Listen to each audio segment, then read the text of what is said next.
웅달 책방에서 최초로 공개하는 자료입니다. 지금 당장은 아니겠지만 큰 방향은 슬로우해지는 방향 맞습니다. 기업으로 보면 금년 하반기 안에 이런 국면이 들어올 거기 때문에 여유있게 기다려주시면 좋을 것 같습니다.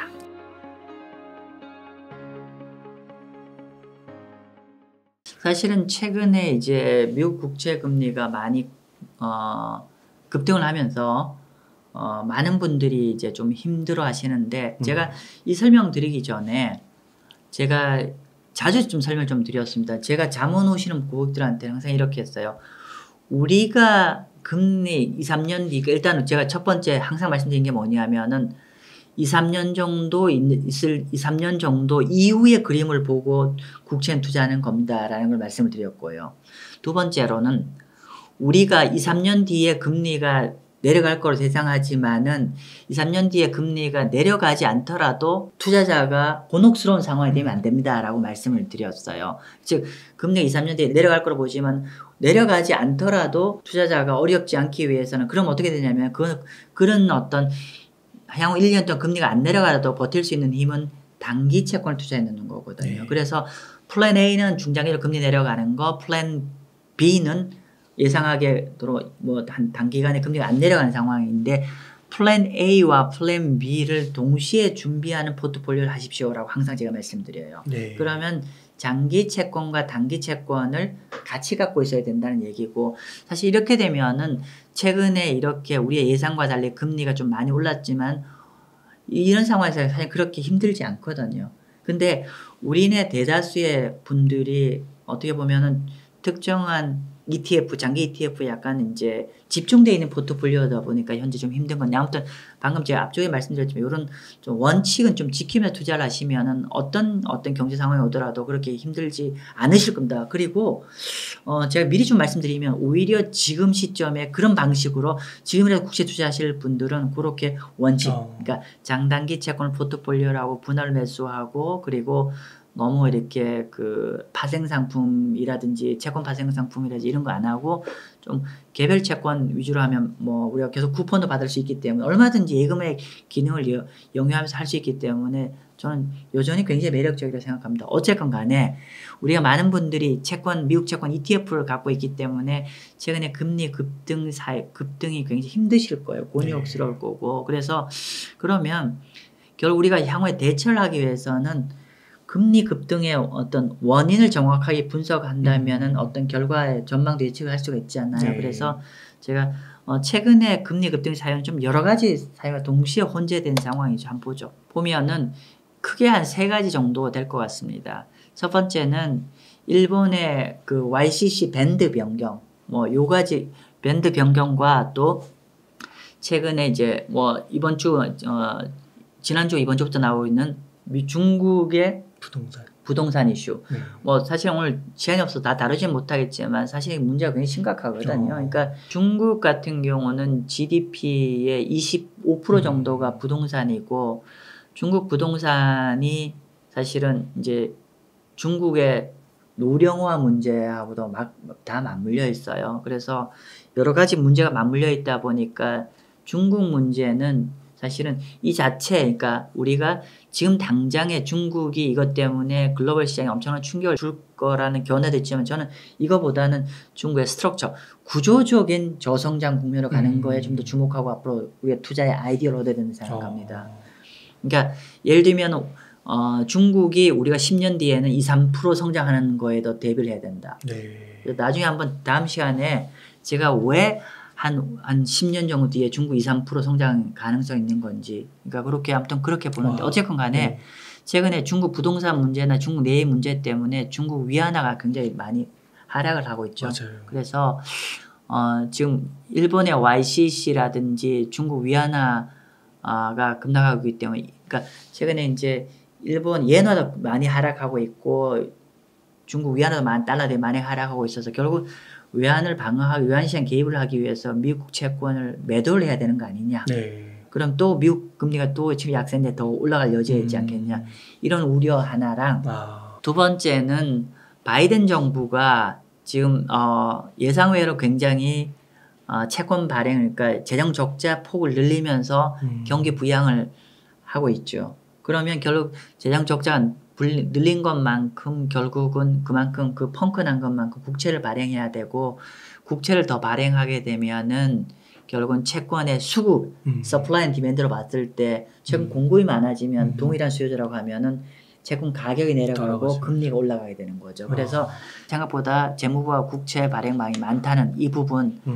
그리고 세 번째는 미국 경제가 생각보다 펀더멘털이 너무 현재 데이터가 좋게 나온다는 거죠. 그래서 그럼 금리 못 내리게 되고 이렇게 되면 경제 브레이크를 더 잡아야 되는 거 아니냐. 뭐 이런 정리를 하면 크게 한 세 가지 요인이 맞물려 있는 것 같아요. 첫 번째는 외국인 요인. 미국 입장에서. 두 번째는 채권 발행이 굉장히 재정 적자를 많이 채권 발행이 많이 되는 영향. 세 번째는 미국 경제가 이렇게 금리 올렸는데도 너무 멀쩡하잖아요. 그래서 이런 펀더멘탈이 좋은 영향 이 세 가지가 맞물려서 지금 금리가 올라간 거로 보여지고 있고 하나하나 좀 자세히 설명을 좀 드릴 건데 그거 드리기 전에 요거는 참조하십시오. 요거는 지금 8월 초에 최근에 이제 금리가 4% 이상 올라왔잖아요. 그랬더니만 그 블룸버그에서 글로벌 투자 전문가들한테 서베이를 했어요. 최근에 이제 미국 국채 금리가 좀 4% 이상 올라왔잖아요. 그래서 지금 시점에 좀 중장기 채권 투자하는 게 좋지 않아요? 지금이 굿타임이에요 라는 서베이를 했어요. 그랬더니만 한 60% 정도. 굿타임. 라고 판단합니다. 그렇게 보고요. 그리고 오늘 이 데이터는 없지만은 최근에 정말 아이러니는 뭐냐면은요. 금리 계속 올라가잖아요. 네, 지금 엄청난 자금들이 미국 국채를 순매수를 하기 시작합니다. 네, 엄청난 자금 순매수. 워런 버핏도 막 사는 거 예, 그래서 우리가 너무 현상적인 금리 올라가는 건 이게 너무 짧은 시각에서는 되게 힘들 수 있는데요. 긴 호흡에서는 걱정하지 마십시오. 라는 게 제 결론입니다. 심플하게 얘기하면. 그래서 실제로 월가에서 이렇게 보는 견해도 그렇고 두 번째로 실제로 미국 국채를 지금 최근에 전주 발표된 자료에도 엄청난 물량으로 미국 국채 순매수가 되고 있습니다. 그렇게 되고 있다는 걸 말씀드리고요. 자, 여기 하나하나 꼭지를 좀 이제부터 설명을 좀 드리죠. 이게 워낙 큰 주제다 보니까 오늘 이게 좀 시간 될지 모르겠는데 시간 될 그냥 설명 드려볼게요. 너무 재밌을 것 같아요. 네, 그래요. 일단 첫 번째 너무 재밌는데. 외국인 영향 보죠. 일단은 요 자료는 어떤 자료냐면요. 미국 국채를 갖고 있는 외국인들의 보유 규모입니다. 그래서 여기가 4,300빌리언 달러잖아요. 그냥 만약 1달러에 1,000원이라고 하는 사람이 되게 싱거우시는데 1달러에 1,000원을 가정합시다. 하면은 4,300조가 되는 거죠. 쉬운 말로 하면. 그죠? 아무튼 중요한 거는 이렇게 되었다는 이제 그러니까 외국인 투자 규모가 얼마큼 줄어드냐면 쭉 줄어들었어요. 그러면 어떻게 됩니까? 이미 이 정도면은 3,700까지 떨어졌잖아요. 그러면 퍼센테이지는 몇 프로 되면 될까요? 이 정도면 4,300에서 3,700이면은 거의 뭐 20%. 한 17%, 18% 정도 이미 절대량이 줄어들어 있습니다. 그죠? 자, 그리고 미국 국채를 갖고 있는 주체 중에서 넘버 1, 2가 있어요. 이미 잘 아시겠지만 그거는 중국과 일본이죠. 원래는 사실은 넘버 1이 중국이었어요. 중국이 보시면 한때 이게 1,300조 원 이상 정도 갖고 있다가 최근에 보시면 중국이 포지션을 계속 줄였어요. 계속 줄였어요. 그래서 지금은 800 정도까지 내려왔죠. 그러면 이전 보유 물량의 거의 하프 정도를 떨어뜨린 겁니다. 그죠? 이미 굉장히 많이 떨어졌다는 게 팩트입니다. 물론 요번에 이제 위안화 방어를 위해서 매도할 수 있을 거예요. 근데 이전만큼의 그러니까 중국 입장에서 미국의 국채를 다 매도할 수는 없겠죠. 왜냐하면 미국에 대한 일정한 영향력을 유지하기 위해서는 일정 들고 있어야 되죠. 물론 팔긴 팔 텐데 이미 절대 규모가 많이 줄었다. 그 다음에 지금은 넘버 1이 바뀌었어요.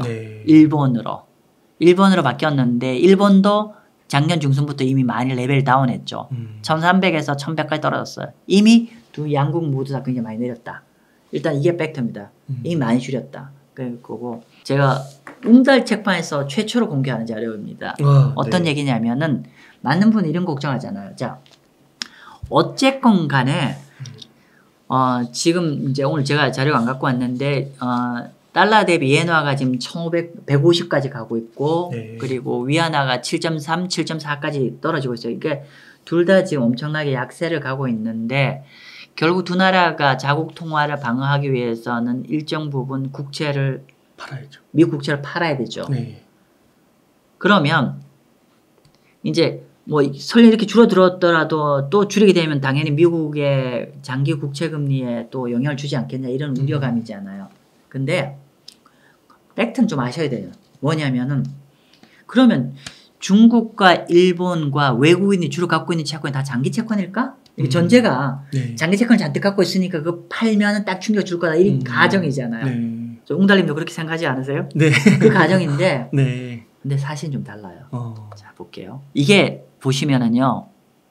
외국인이 갖고 있는 미국 국채의 이게 미국 국채 만기인데 만기별 채권인데 외국인이 갖고 있는 전체 채권 중에서 주로 어떤 채권을 주로 갖고 있냐? 봤더니만 이렇게 돼요. 이게 누적이거든요. 아, 네. 누적이니까 주로 뭘 갖고 있냐면은 여기 제가 그린 것처럼 60% 이상이 5년 미만이네요. 예, 빙고. 그렇구나. 빙고. 네. 제가 드리고 싶은 의도의 말씀은 이겁니다. 실제로 장기 여기가 여기 증분값이 커지는 게 요 해당되는 그렇죠. 그 채권을 갖고 있는데 10년 이상짜리로 보면은요. 볼까요? 10년 이상짜리로 갔을 때 최 10% 간대요. 그러네요. 여기서 많은 제가 이미 메시지가 이미 갔을 것 같아요. 그죠? 그래서 분명히 일정 부분 외환시장 개입하기 위해서는 더 매도세가 나올 여지가 있지만은 결론적으로는 외국인들이 주로 갖고 있는 채권이 단기 채권이다. 그러면 주로 단기 채권을 많이 팔 수밖에 없는 여건이요. 단기 채권과 장기 채권 조금 다르다는 거죠. 우리가 지금 건설하는 게 장기 채권이 이슈잖아요. 네. 그래서 물론 이제 제한적으로는 경제가 약간은 이제 매도세가 나오는데 이것 때문에 완전 미국 국채 금리 추세를 바꿔서 엄청나게 뭐 국채 가격 폭락 금리 그건 아닐 것 같다. 그리고 절대 규모도 작고 또 단기 채권 위주로 갔기 때문에 영어로 리미티드 업사이드 리스크는 좀 있을 건데 그것 때문에 추세를 바꾼 영향은 없다. 팩트입니다. 두 번째는 국채 초과 발행 이슈. 국채 초과 발행 이슈 한번 보죠. 이게 미 연준의 재정 적자 규모입니다. 재정 적자 규모인데 연준이 코로나 팬데믹 때잖아요. 이렇게 코로나 팬데믹 때는 이렇게 엄청난 재정 적자를 통해서 경제를 부양시킨 거잖아요. 네. 여기 보시면은 재정 적자 규모고 이거 GDP 대비 어느 정도 수준이었는데 코로나 팬데믹 때는 GDP 무려 14% 2년간 이렇게 많이 했었죠. 이렇게 엄청난 재정 적자 돈 많이 풀어서 개인 가게와 기업을 살렸죠. 네. 자, 그런데 이렇게 줄이다가 금년 회계년도에 작년에 한 3%인데 GDP 대비 3%였는데 바이든 정부가 거의 한 8% 육박한 GDP 대비 재정 적자를 일으켰어요. 네. 여기서 설명드릴 게 되게 많아요. 첫 번째. 보통의 경우는 이제 금리를 경제 브레이크를 긴축을 이렇게 하게 되면 일정한 시점 뒤에 경기 침체에 들어가잖아요. 실물경 충격에 들어가는데. 근데 이번 같은 경우는 이렇게 올렸는데 멀쩡하잖아요. 네. 그거에 대한 힌트입니다. 사실은 조금 더 얘기를 하면 두 가지죠. 우리가 이렇게 브레이크를 많이 잡았는데 왜 실물 경기가 여전히 멀쩡할까? 지금 심지어 모기지금리 7.5예요. 네. 그거는 여기에 다 힌트가 나오는데 이런 거죠. 우리가 지난 시간에 제가 excess saving이라고 했어요. 그러니까 초과 저축이라고. 네. 초과 저축이라는 게 이렇게 코로나 팬데믹 때 미국 재정 적자를 엄청나게 일으켜서 정부 돈을 개인과 기업들한테 엄청나게 돈을 많이 풀었죠. 그래서 실제로 금리를 많이 올렸음에 불구하고 기업에 이 코로나 팬데믹 때 받은 현금이 많다 보니까 금리가 많이 올려도 충격을 안 받은 거죠. 네. 근데 이게 금년 4분기 정도의 excess saving이 이제 고갈되는 시점이다. 네. 그렇게 보는 거고요. 두 번째로는 이렇게 금리를 많이 올렸으면 불구하고 충격을 안 받는 거는 이것 때문에 최근에 바이든 행정부가 이렇게 엄청난 초과 재정을 해서 어떤 경기 부양 쪽의 스탠스로 가다 보니까 이 또한 이제 그 경기 침체 시점이 딜레이 된 상황이다는 거예요. 그럼 이런 얘기를 할 수 있잖아요.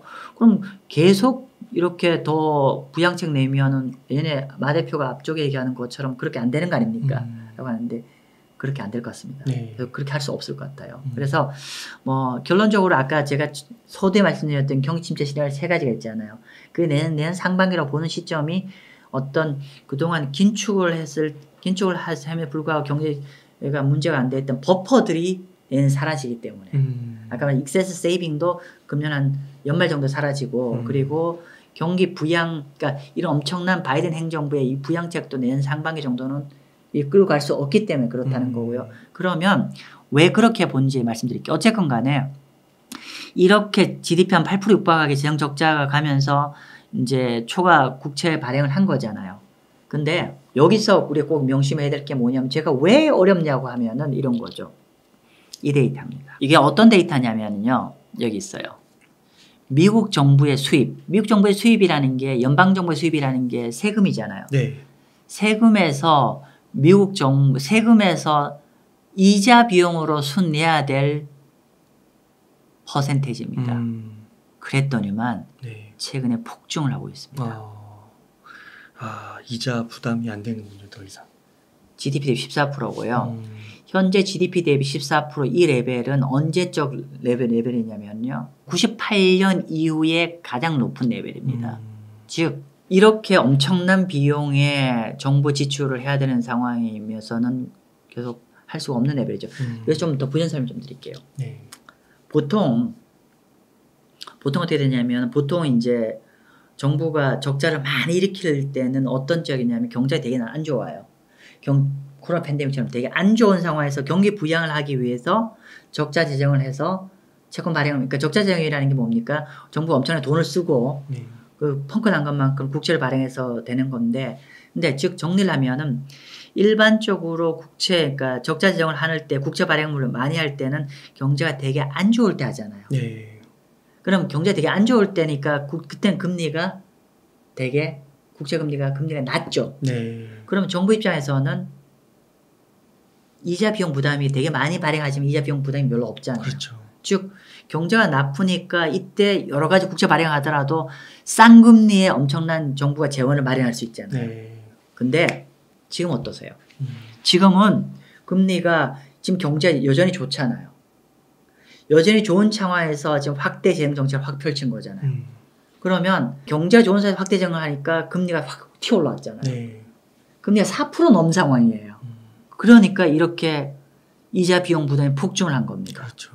근데 여전히 현재 레벨에서 만약에 내년에 계속 지속한다? 그럼 더 문제가 되겠죠. 그렇죠. 그래서 결국 지속할 수는 없다. 그래서 이거 제가 적어놨네요. 그래서 현재 이렇게 작년 4월 달만 하더라도 GDP 대비 이자 비용 부담이 8.3%였는데 지금 무려 14%까지 증가를 했습니다. 그래서 이게 계속 현수는 지속할 수 없다. 네. 그래서 이런 부분 그러니까 초과 국채 발행 물량은 계속 지속될 수는 없는 상황이다. 그리고 하나 더 말씀 좀 드리면은 요 앞에서 요 회계연도 말씀드렸잖아요. 회계연도가 여기 8%인데 요 회계연도가 보통 회계연도는 전년 10월부터 금년 9월 달까지입니다. 네. 요 GDP 대비 요 추계가 금년 9월 달까지 전망이라는 네. 거죠. 그래서 어느 정도 이제 요 초과 발행 물량은 어느 정도 시장에서 이제 반영이 된 거 아닌가 싶습니다. 그렇게 보고요. 그리고 세 번째는 펀더멘탈 이슈 말씀 좀 드릴게요. 현재 미국 경제가 좋은 이유 그 중에 가장 큰 이유가 미국 경제가 여전히 양호하니까 데이터가 뭐 이런 이슈가 좀 큰 것 같잖아요. 그래서 이 부분 좀 얘기를 해야 될 것 같은데 지금 보면 아까 제가 서두에도 말씀드렸지만은 여기 보시면은요 동행지표입니다. 여기가 빨간색 점선이 동행지표고 파란색이 선행지표예요. 네. 근데 여전히 동행지표는 좋아요. 네. 근데 지금 선행지표는 엄청나게 내려가 있죠. 네. 정말 여기 영어 표현대로 휴지 갭입니다. 엄청나게 차이가 커요. 통상적으로 보시면은 선행이 먼저 꺾여 내려가고 네. 그 다음에 얘가 따라 내려오죠. 그러니까. 항상 그렇습니다. 근데 그럼 결론적으로 여기 적혔는데 동행지표는 양호한데 선행지표가 왜 이렇게 선행은 많이 꺾이는 차이가 있나? 방금 제가 말씀드렸어요. 그러니까 결국 이게 다 코로나 때문이고 최근에 이제 초과 저축이나 또 바이든 행정부의 그 정책 때문에 그런 건데 근데 결과적으로 어떻게 될 거 같니? 지금 좋은 건 다 알겠어. 앞으로 어떻게 될 거 같니? 네, 온다는 거죠. 그 방금 전에도 말씀드렸지만은 제가 다시 한번 리마인드를 하면은 결국 현재 긴축으로 지금 금리가 계속 이제 적정 금리를 넘어가는 수준으로 넘어가고 있다라고 보는 거잖아요. 그죠? 네. 그러면 이게 어떤 레벨이 되냐면 첫 번째는 그러니까 말씀드린 대로 고하던 금리라는 게 결국은 중립 금리를 초과한 긴축으로 넘어가고 있다는 게 문제가 되는 거고, 그리고 사실은 이 연준의 정책 금리가 계속 올라가 지금 5.5고 아직 가능성이 크진 않지만 한 번 더 올릴 여지가 있는데, 이렇게 됐을 때 진짜 충격은 뭐냐면은요, 은행의 대출 금리입니다. 은행의 대출 금리. 보시면은 지금 은행의 대출 금리인데 지금 보면은 결국 연준이 이렇게 지속적으로 금리 인상을 하면 은행의 대출 스탠다드가 계속 악화가 되죠.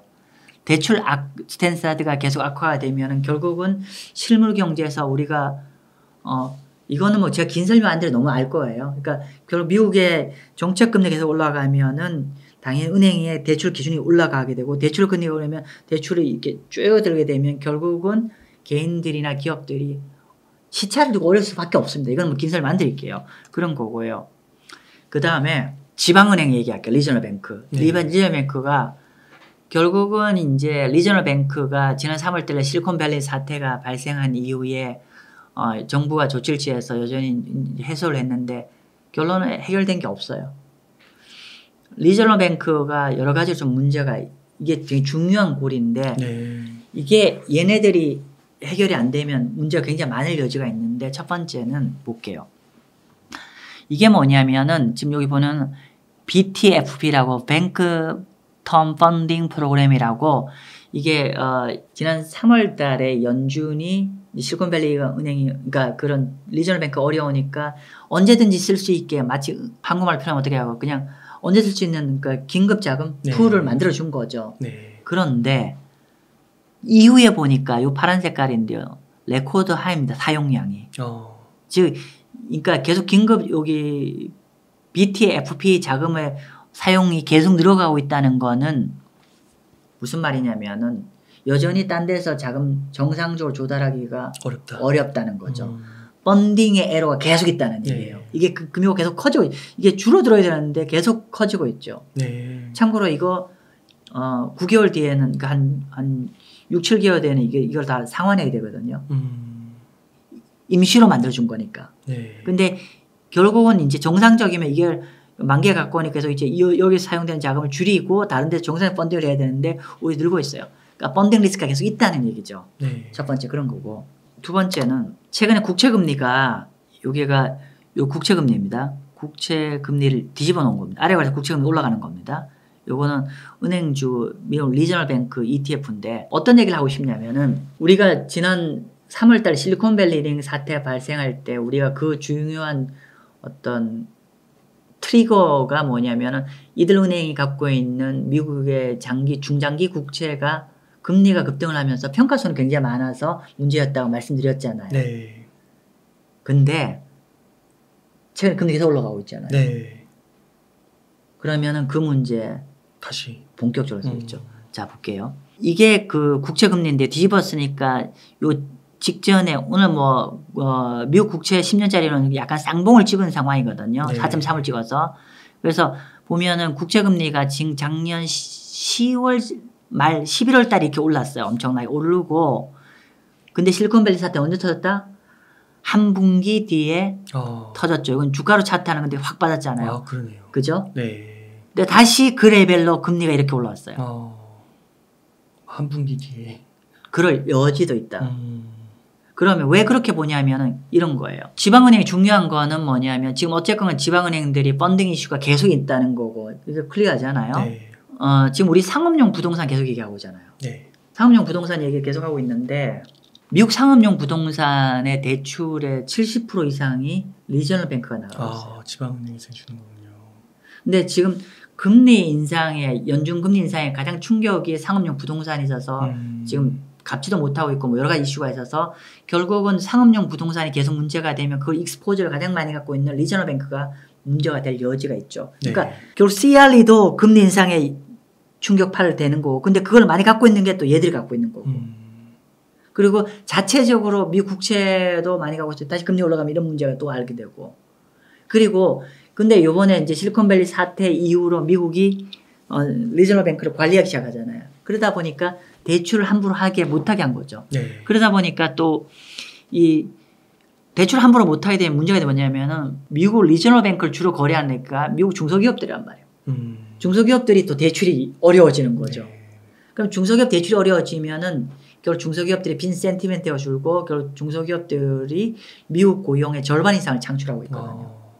그러니까 그런 것들이 다 지금 당장 하는데 시차를 두고 영향을 줄 수밖에 없는 상황이다. 그렇게 보시면 될 것 같고요. 그리고 물가 부분은 간단히 정리할게요. 실물경이 그렇게 해갖고 물가는 뭐 긴 호흡입니다만은 결국은 통화량이 줄게 되면은 다시 이렇게 여러 가지 물가 데이터들, 그러니까 CPI나 PPI들이 결국에 이게 보통 통화량 M2가 한 1년 반 정도 선행지표거든요. 그러니까 통화량이 이렇게 늘게 되면은 이런 PPI나 CPI나 PC 같은 게 늘게 되고 얘가 주는데 이렇게 한 1년 정도 이상 선행하는 지표가 계속 줄어들고 있기 때문에 결국은 뭐 중장기적으로 물가는 좀 안정화되지 않을까 싶고요. 네. 그럼 결론적으로는 결국은 이런 어떤 BOJ나 이런 이슈들이 중요한 게 아니라 결국은 미국 국채 금리는 미국 경제 자체를 물어보라는 거잖아요. 네. 그러니까 결국 경제라는 게 결국은 경제가 앞으로 중장기적으로 어떻게 될 것 같냐, 그리고 물가는 잡힐 것 같냐. 근데 지금 당장은 아니겠지만 큰 방향은 슬로우해지는 방향 맞습니다. 네. 그리고 물가도 점진적으로 내려갈 수밖에 없고, 그러면 연준금리 얘기하지만 뭐 한 번 더 금리 인상을 할 여지도 있다지만 어쨌건 간에 결론은 지금 라스트 스테이지에 와 있잖아요. 그러면 결국은 이제 미국 국채 금리는 결국 펀더멘탈에 수렴할 수밖에 없지 않겠냐, 그렇게 봅니다. 그리고 마지막으로 요거는 이제 그러니까 실제로 이제 최근에 이제 미국의 블룸버그 서베이 전문한 건데 전문가들이 낸 상반기까지 안에 경기 침체 언제 들어갈 것 같냐라고 했을 때 한 50명 정도는 내년 상반기 안에는 좀 들어갈 것 같다고 아까 제가 말씀드렸던 거 괴를 같이 하는 거죠. 그렇게 되고 사실은 경기 침체가 되면 당연히 주식은 그러니까 채권은 좋게 되고, 또 하나는 채권을 갖고 있는 사람 입장에서는 금리를 연준이 꼭 금리를 인하를 해야만이 그때부터 채권 금리 봉지 내려갈 거라 하는데 사실은 그거 아니라는 거 좀 말씀드릴게요. 무슨 말이냐면은 요 자료는 과거에 한 5번째 연준금리 사이클인데 실제로 국채금리가 그러니까 언제부터 본격적으로 내리기 시작하냐면 마지막 금리 인상이 확인된 시점부터 실제 이렇게 내렸습니다. 네. 시장금리가. 그래서 아직 우리가 마지막 금리 인상이 확인이 안 되다 보니까 시장이 서로 설레하고 있거든요. 근데 만약에 연준 패드 컷 시점이 아니라 이제 더 이상 금리 인상은 없겠구나는 시점부터 실제로 시장금리 이렇게 내리더라라는 정도로 좀 정리를 하도록 하겠습니다. 그러면 채권 금리 급등 관련해서 이제 일본이나 중국 경제보다는 요 패드 컷 이거를 언제 단행할 것인가 그거를 더 보는 게 맞을 수도 있겠네요. 예, 뭐 조금 더 부연 설명을 드린다고 하면은 제가 크게 한 3가지 정도 말씀드렸잖아요. 급등 원인으로 외국 요인, 그리고 초과 발행 요인, 네. 그리고 3번째 경제 펀더멘탈한 요인. 근데 아까 말씀드린 대로 외국 요인은 파셜리 그 리밋 제한적으로 영향을 줄 수 있다. 그러나 추세적 영향을 줄 수는 없다. 그리고 바이든 행정부의 국채 초과 발행 관련은 이제 워낙 금리 높은 데에서 지금 이제 국채가 발행되다, 그러니까 적자생활 하다 보니까 엄청난 재정 부담, 그러니까 이자 비용 부담이기 때문에 이 정책을 지적할 수 없다. 그리고 3번째는 실물 경제 현재 양호한게 때문에 그런데 중장기적으로 봐서는 이제 여러 가지 데이터를 봐서는 이제 속도는 있지만은 이제 경제는 점진적으로 둔화될 거고 글로벌 경제 기관들 모두 다 금년보다 내년이 한국 미국 경제 좀 약하게 보거든요. 그렇게 보고 물가도 약간은 이제 플럭추에이션이 있겠지만 점진적으로 안정화될 거다. 그렇게 봐서는 이제 긴 호흡을 가신 분들한테는 그냥 미국 국채나가 그렇게 불편하지 않을 것 같고 중요한 거는 마지막 금리 인상이 확인되는 시점부터 국채 금리는 내릴 거다. 이게 지금 이게 그입니다. 그러니까 연준 금리는 그러니까 이렇게 되잖아요. 연준 금리가 마지막 금리 인상이 확인되고 일정한 금리가 동결된 이후에 금리 인하인데 금리 인하까지 보통은 금리 인하가 이때까지 가야 봉지 금리 내릴 거라 생각하는데 그게 아니라 금리 인상이 이제 마지막 금리 인상이 이겠구나 확인되는 시점부터는 시장이 과거의 데이터를 봐서 이렇게 금리가 점점 안정화된다. 그렇게 보면은 금년 하반기가 금년은 3분기, 4분기가 이 시점에 도달할 거라 보이기 때문에 그렇게 그 기업으로 보면 금년 하반기 안에 이런 국면이 들어올 거기 때문에 그렇게 좀 여유 있게 기다려 주시면 좋을 것 같습니다. 채권 투자하기 점점 좋아지는 상황이 만들어지는 거네요. 저는 그렇게 봅니다.